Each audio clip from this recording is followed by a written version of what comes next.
Welcome to our channel Sarang classes. आज हम discuss करेंगे पॉलिटिकल साइंस के बारे में कि पॉलिटिकल साइंस होती क्या, कैसे वर्क करती है, पॉलिटिकल साइंस पढ़ना क्यों जरूरी है, क्या क्या हम पॉलिटिक्स में पढ़ेंगे। तो ये हम सारा आज देखेंगे कि पॉलिटिकल साइंस होती क्या है। पॉलिटिकल साइंस, तो पहले मैं इस वर्ड को बताना चाहूंगा कि पॉलिटिकल साइंस होती क्या है। तो देखो, पॉलिटिकल साइंस मतलब पॉलिटिकल मतलब पॉलिटिक्स, और साइंस मतलब इसकी स्टडी करना या विज्ञान। पॉलिटिक्स क्या होता है दोस्तों? राजनीति। पॉलिटिक्स में समझाना चाहूंगा कि पॉलिटिक्स मतलब होता क्या है। पॉलिटिक्स मतलब होता है इट इज एन आर्ट और साइंस ऑफ गवर्नमेंट। आर्ट और साइंस ऑफ गवर्नमेंट, कि गवर्नमेंट कैसे काम करती है, कैसे अपनी नीतियों को लागू करती है, उसको हम कहते हैं पॉलिटिक्स। और पॉलिटिक्स की स्टडी करने को हम क्या कहते हैं? Political science. तो अब मैं इसकी डेफिनेशन बताने जा रहा हूं दोस्तों। पॉलिटिकल साइंस की डेफिनेशन क्या होती है? अगर मैं सिंपल डेफिनेशन लूं पॉलिटिकल साइंस की, तो वो होती है it is an systematic study of politics and government. दोस्तों इसकी डेफिनेशन क्या होगी? It is an systematic study of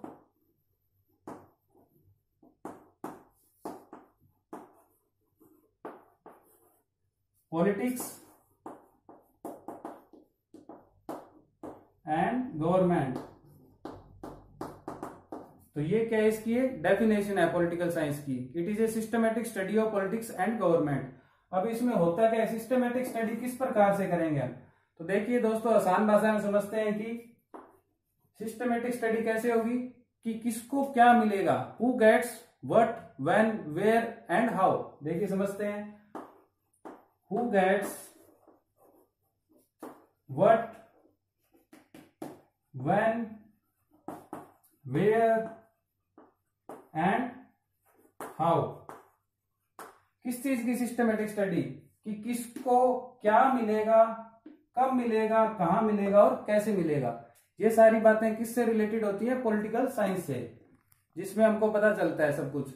तो अब तीसरी बात, अगर मैं सिंपल भाषा में बताना चाहूं कि पॉलिटिकल साइंस होती क्या, अगर हम किसी को बताना चाहें तो it is a study of peoples. ये हमारा ही अध्ययन है। जब तक आप खुद को हम नहीं समझ पाएंगे, खुद का अध्ययन नहीं कर पाएंगे, तो हम पॉलिटिकल साइंस को नहीं समझ पाएंगे। तो इसकी एक डेफिनेशन ये भी है कि it is a study of peoples. तो दोस्तों ये थी डेफिनेशन पॉलिटिकल साइंस की, और किसको क्या, कैसे और कब मिलेगा, ये इसकी एक सिंपल डेफिनेशन है अगर हम सिंपल भाषा में बताना चाहें। और ये एक पीपल्स की स्टडी है जिसमें हम लोगों की स्टडी करते हैं। हम बात करते हैं कि पॉलिटिकल साइंस को क्यों पढ़ें या पॉलिटिकल साइंस पढ़ना क्यों जरूरी है। तो मैं कुछ एक पॉइंट डिस्कस करता हूं जिससे आपको पता चलेगा कि पॉलिटिकल साइंस पढ़ना क्यों जरूरी है। तो पहला पॉइंट तो अभी पीछे डिस्कस किया था कि it is a study of peoples.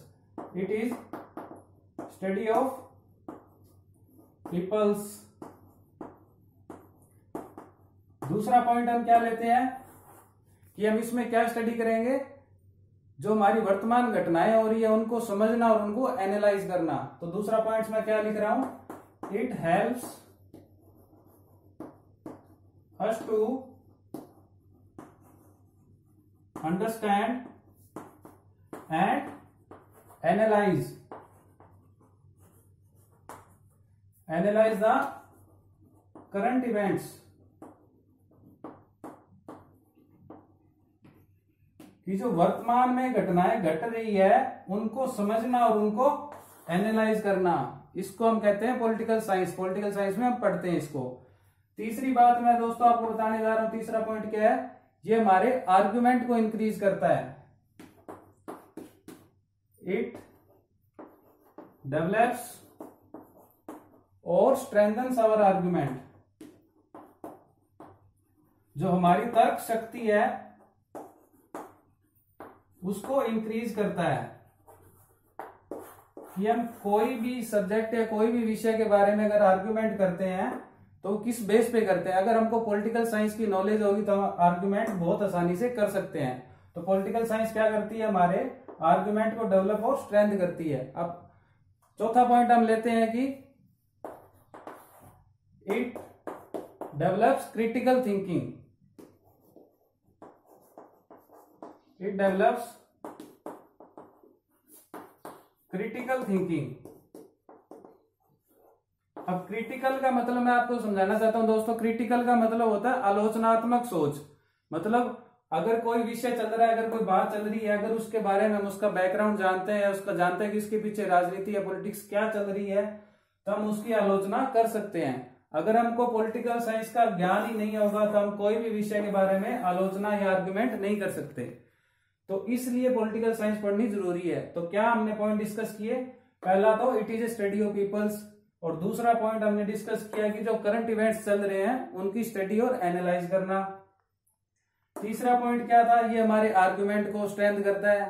और चौथा पॉइंट क्या था? हमारी आलोचनात्मक शक्ति को बढ़ाता है। अब दोस्तों हम बात करेंगे इसके टाइप्स की, कि पॉलिटिकल साइंस कितने टाइप्स की होती है। तो देखो दोस्तों, पॉलिटिकल साइंस के टाइप्स मैं डिस्कस करने जा रहा हूं कि पॉलिटिकल साइंस में हम क्या क्या पढ़ेंगे या पॉलिटिकल साइंस में हम क्या पढ़ सकते हैं। तो पहला है इसमें दोस्तों national, state and local government. तो पहली चीज हम इसमें पॉलिटिकल साइंस में क्या पढ़ेंगे? नेशनल, स्टेट और लोकल गवर्नमेंट के बारे में, मतलब राष्ट्र, राज्य और लोकल गवर्नमेंट के बारे में हम पढ़ेंगे। दूसरा हम क्या पढ़ेंगे इसमें? International relation, international relations. International relations मतलब जो दूसरे देशों के साथ हमारे संबंध है, या दूसरे देशों के साथ हमारी क्या राजनीतिक है, क्या राजनीति चल रही है उनके साथ, तो वो हम इसमें स्टडी करेंगे इंटरनेशनल रिलेशन में। तीसरा हम इसमें स्टडी करेंगे कंपैरेटिव पॉलिटिक्स, यानी तुलनात्मक राजनीति, कंपैरेटिव पॉलिटिक्स। अब कंपैरेटिव, तुलनात्मक हम कैसे कर सकते हैं? तुलनात्मक में हम दो अप्रोच ले सकते हैं। कैसी दो अप्रोच? एक तो होती है थीमेटिक। थीमेटिक मतलब कोई भी विषय पे, या जिसको हम बोलते हैं विषयगत अप्रोच। जैसे क्या विषय ले हम? जैसे नेशनलिज्म का विषय ले लें हम, राष्ट्रवाद। और दूसरा हम क्या ले, जैसे रेवोल्यूशन, कि कब कौन सा रेवोल्यूशन हुआ, तो वो हम किस में स्टडी करते हैं? थीमेटिक अप्रोच में, जो किसका हिस्सा है? कंपैरेटिव पॉलिटिक्स का। अब इसका दूसरा हिस्सा कौन सा है? Country by country politics, country by country politics. Country by country politics में क्या होता है दोस्तों? हम अलग अलग कंट्री के अकॉर्डिंग उसकी स्टडी करते हैं कि कौन सी कंट्री में कैसी पॉलिटिक्स चल रही है। जैसे यूएसए में क्या पॉलिटिक्स चल रही है, चाइना में कैसी पॉलिटिक्स है, इंडिया में कैसी पॉलिटिक्स है। तो दोस्तों पॉलिटिकल साइंस एक बहुत ही ब्रॉड सब्जेक्ट है जिसमें हम स्टडी करते हैं इन अलग अलग टाइप्स की। अब एक और टाइप है जैसे कि हम पॉलिटिक्स में स्टडी करते हैं रिसर्च मेथोडोलॉजी, जिसको बोलते हैं रिसर्च मेथोडोलॉजी। अब आप सोचो कि रिसर्च तो साइंस का सब्जेक्ट है, तो दोस्तों पॉलिटिकल भी साइंस का सब्जेक्ट है, पॉलिटिकल में भी साइंस आती है। तो रिसर्च मेथोडोलॉजी में क्या होता है दोस्तों? इसमें हम क्या करते हैं? अलग अलग नंबर्स की रिसर्च करते हैं और बताते हैं कि क्या करते हैं, इसमें प्रेडिक्ट करते हैं। प्रेडिक्ट मतलब भविष्यवाणी। आपने टीवी में बहुत सारी डिबेट्स देखी होगी, राजनीति के बारे में, इलेक्शंस के बारे में चलती है। बहुत सारे राजनीतिक विश्लेषक बोलते हैं कि अगली बार ये होगा, अब की बार इसकी गवर्नमेंट आएगी, या अब की बार ये इतनी सीटें यहां से जीत पाएगा या नहीं जीत पाएगा। तो वो सारे कैसे करते हैं? रिसर्च मेथोडोलॉजी के थ्रू कर पाते हैं। और रिसर्च मेथोडोलॉजी किसका टाइप है? पॉलिटिकल साइंस का। तो दोस्तों पॉलिटिकल साइंस पढ़ना क्यों जरूरी है, इसके बारे में हमने जाना कि इसके इतने टाइप्स होते हैं। हमने इन टाइप्स में हम पॉलिटिकल साइंस को पढ़ सकते हैं। अब दोस्तों बात आती है कि पॉलिटिकल साइंस हमारी लाइफ पे कैसे इंपैक्ट करती है। दोस्तों मैं बताना चाहूंगा कि पॉलिटिकल साइंस हमारी लाइफ पे बहुत ज्यादा इंपैक्ट डालती है। कई सोचते हो कि हमको क्या लेना देना, हम तो जाएंगे वोट दे आएंगे, तो इसका मतलब ये नहीं है दोस्तों। मैं बताना चाहता हूं कि पॉलिटिकल साइंस हमारी लाइफ को डायरेक्टली और इनडायरेक्टली इंपैक्ट बहुत ज्यादा करती है। कैसे इंपैक्ट करती है देखो, हम देखते हैं। मैं यहाँ पे लिख देता हूं इम्पैक्ट कैसे करती है। डायरेक्टली और इनडायरेक्टली। इनडायरेक्टली बताता हूं कैसे करती है, कि जैसे कहीं आग लग गई, खेतों में आग लग गई, तो हम क्या करते हैं, फायर ब्रिगेड को कॉल करते हैं कि आग लग गई, आग बुझाने आओ। तो फायर ब्रिगेड किसके अंडर काम करती है, लोकल एडमिनिस्ट्रेटर के अंदर काम करती है। लोकल किसके अंडर काम करते हैं, गवर्नमेंट के अंदर। तो हो गए ना हम इनडायरेक्टली रिलेटेड टू, किससे रिलेक्ट हो गए हम, गवर्नमेंट से। गवर्नमेंट मैंने कैसे पहले बताया था कि कैसे चलती है, पॉलिटिक्स के थ्रू। तो एक तो ये हो गया कि हम कैसे रिलेटेड है इससे, गवर्नमेंट से। दूसरी बात, अगर कहीं कोई क्राइम हो गया तो हम क्या करेंगे, पुलिस को फोन करेंगे। पुलिस किसका पार्ट है, गवर्नमेंट का। गवर्नमेंट कैसे चलती है, पॉलिटिक्स स्टडी क्या है, पॉलिटिकल साइंस। तो ये बहुत सारी जरूरी बातें हैं कि हमको पॉलिटिकल साइंस पढ़ना क्यों जरूरी है। एक और ले लेता हूं मैं, जैसे कि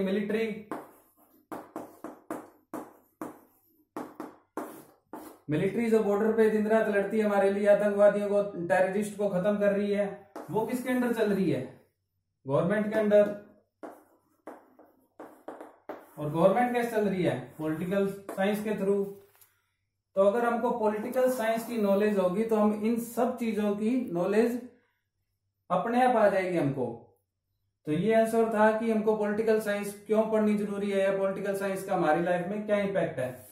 अब मैं बात करता हूं कि चलो पॉलिटिकल साइंस पढ़ ली हमने, बट पॉलिटिकल साइंस में कैरियर क्या आगे। हमने पॉलिटिकल साइंस में डिग्री कर ली, पॉलिटिकल साइंस में सब कुछ कर लिया, पॉलिटिकल साइंस हमको आती है, पता है, पर इसमें कैरियर्स क्या आगे। तो मैं बात करने जा रहा हूं कैरियर ऑप्शंस के बारे में।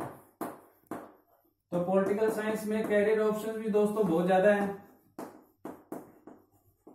देखिए, पहला कैरियर तो क्या हुआ, हम सरकार के लिए काम कर सकते हैं, क्योंकि ये किसकी स्टडी है, गवर्नमेंट की और उसकी पॉलिटिक्स की। तो हम पहला क्या कर सकते हैं, वर्क फॉर गवर्नमेंट। गवर्नमेंट के अंदर बहुत सारी जॉब्स हैं जिसके अंदर हम काम करते हैं, तो उसका पहला कैरियर ऑप्शन क्या हो गया, वर्क फॉर गवर्नमेंट। दूसरा क्या हो गया, हम नेशनल, लोकल और स्टेट गवर्नमेंट में काम कर सकते हैं। ये इसी का पार्ट है, नेशनल, लोकल और स्टेट गवर्नमेंट में हम काम करते हैं। तीसरा कैसे होगा, जैसे इंटरनेशनल, हमने स्टडी किया था पॉलिटिकल साइंस के टाइप्स कौन से होते हैं, इंटरनेशनल रिलेशन। तो हम क्या कर सकते हैं, इंटरनेशनल सेक्टर में भी जा सकते हैं इसमें। जैसे हमारी एक इंडिया की फॉरेन मिनिस्ट्री अलग बनी हुई है, तो वो किस पे डिपेंड करती है, सारी इंटरनेशनल सेक्टर पे। तो इसके अंदर भी बहुत सारे कैरियर ऑप्शंस हमारे हैं। और चौथा अगर मैं बात करूं दोस्तों, तो बिजनेस सेक्टर में भी बहुत सारी अपॉर्चुनिटीज हैं। अगर हमको पॉलिटिकल साइंस आती है तो हम बिजनेस भी बहुत अच्छे तरीके से कर पाते हैं। दोस्तों, आप सबको पता होगा कि बिना पॉलिटिक्स कोई भी बिजनेस नहीं चलता। आजकल हर चीज में पॉलिटिक्स है, तो बिजनेस सेक्टर में भी बहुत सारी अपॉर्चुनिटीज हैं अगर हमको पॉलिटिकल साइंस आती है। पांचवा कि हम जर्नलिज्म में काम कर सकते हैं। जो न्यूज मीडिया, हमारा टीवी है, मीडिया है, ये सब सारा किस पे चलता है, पॉलिटिकल साइंस में। तो ये थे हमारे कैरियर ऑप्शंस कि पॉलिटिकल साइंस में क्या होता है। तो दोस्तों, ये सारा मैंने बताया कि पॉलिटिकल साइंस कैसी होती है, पॉलिटिकल साइंस की डेफिनेशन क्या है, पॉलिटिकल साइंस के कैरियर्स क्या है, पॉलिटिकल साइंस में हम क्या पढ़ सकते हैं और पॉलिटिकल साइंस पढ़ना क्यों जरूरी है। तो दोस्तों, अगली वीडियो में हम बात करेंगे हमारे पूरे इलेक्शन प्रोसीजर की, कि इंडिया में इलेक्शन कैसे होता है, राज्यसभा में, लोकसभा में। आई होप कि आपको ये वीडियो पसंद आई होगी, और आगे की वीडियो देखने के लिए चैनल को लाइक, शेयर, सब्सक्राइब करें। Thank you.